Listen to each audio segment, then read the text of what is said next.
ঠাকুর সত্যানন্দ প্রভু সুন্দর দ্বিতীয়বার যাত্রা করলেন দণ্ডকারণ্যে। তখন সঙ্গে রয়েছেন স্বামী রামানন্দ ব্রহ্মচারী এবং স্বামী বীরানন্দ ব্রহ্মচারী, যাকে আমি বারবার বলেছি ঠাকুরের দুখানা হস্তস্বরূপ। সেই মানুষ দুটি আজ সঙ্গে রয়েছেন। ঠাকুর প্রথমে আশ্রমে আসেননি। মধ্যপ্রদেশের ধর্মজয়গড় নামক স্থান থেকে ঠাকুরের এক প্রিয় ভক্ত সতীশ, সেই সতীশ গিয়েছিলেন ঠাকুরকে আনতে। ঠাকুর তখন বাগদা আশ্রমে।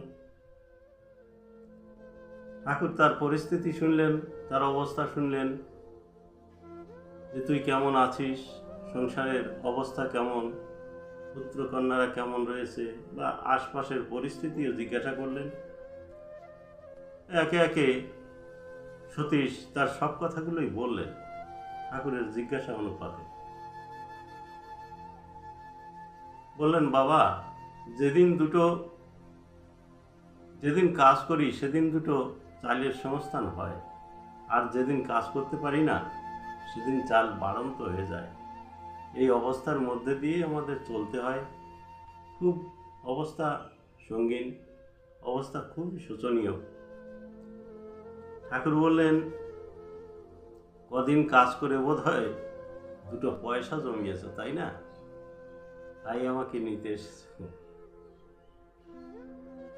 তিনি বললেন, বাবা, তিনি কাতর হয়ে পড়লেন। তখন ঠাকুর বললেন, শোন, তোর ঘরে যেদিন চাল থাকবে না না, ওই দিন আমি তোর বাড়িতে যাব। ঠাকুরের কি লীলা! যেদিন ঘরে চাল থাকবে না সেদিন ঠাকুর আসবেন।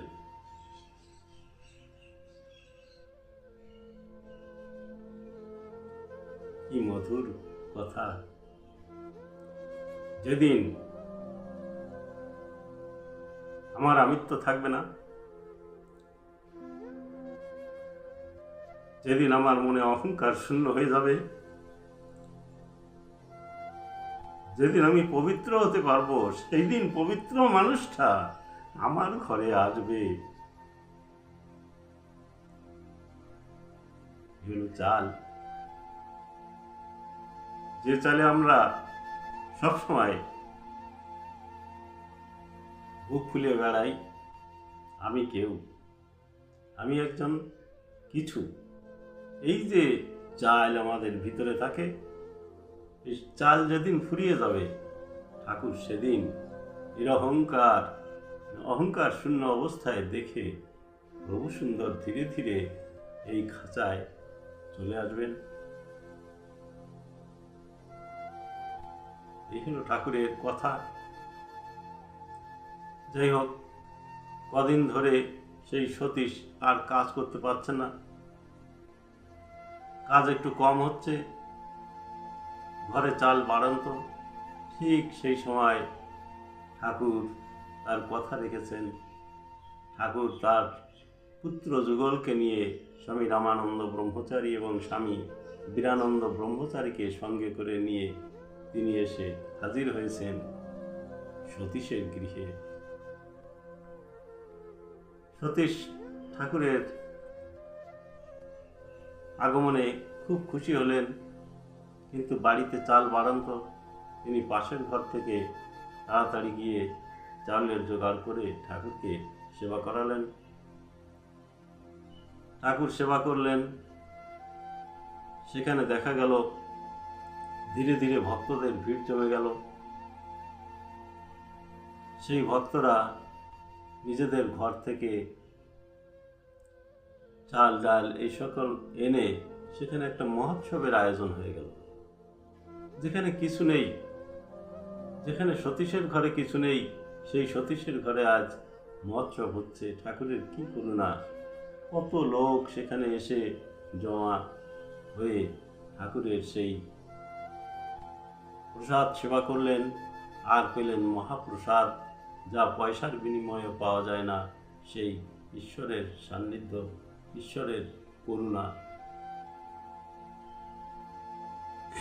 এইভাবে ঠাকুর সেখানকার ভক্তদের মোটামুটি সান্ত্বনা দিয়ে, ওখানে বহু ভক্ত ঠাকুরের কাছ থেকে দীক্ষিত হলেন, তাদেরকে দীক্ষা দিয়ে সান্ত্বনা দিয়ে তিনি চলে এলেন আবার পাখান্জরের বুকে।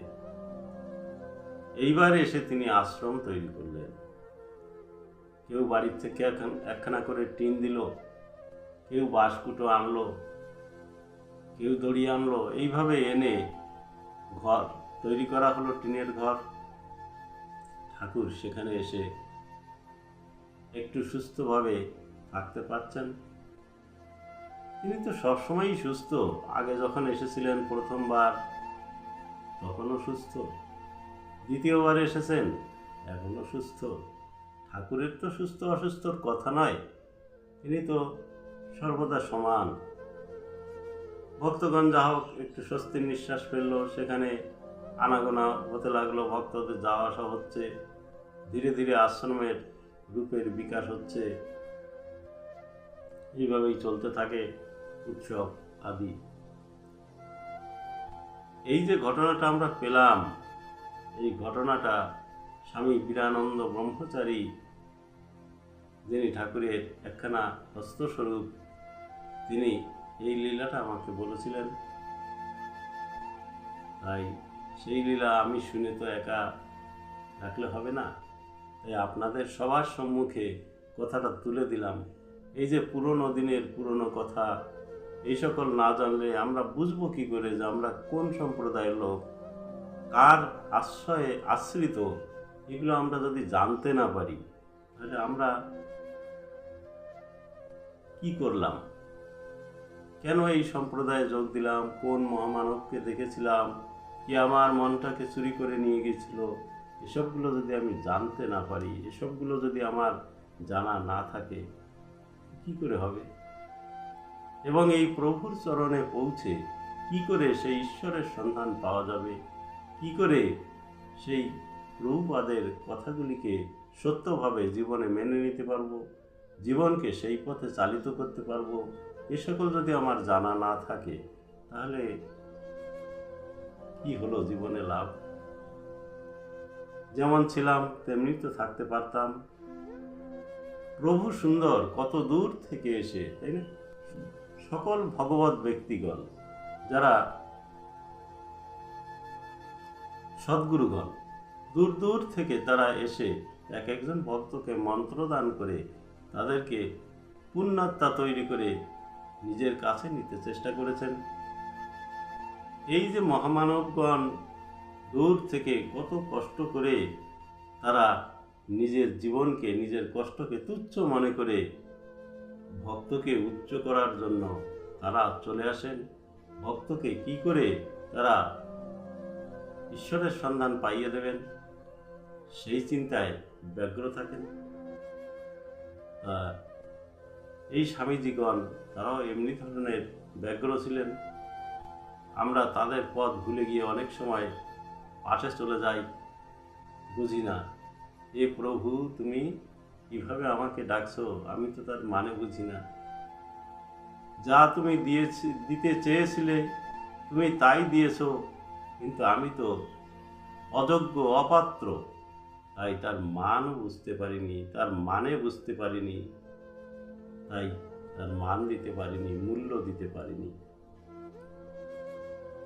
হে প্রভু তুমি ক্ষমা করো ঠাকুর, যত অপরাধ করেছি।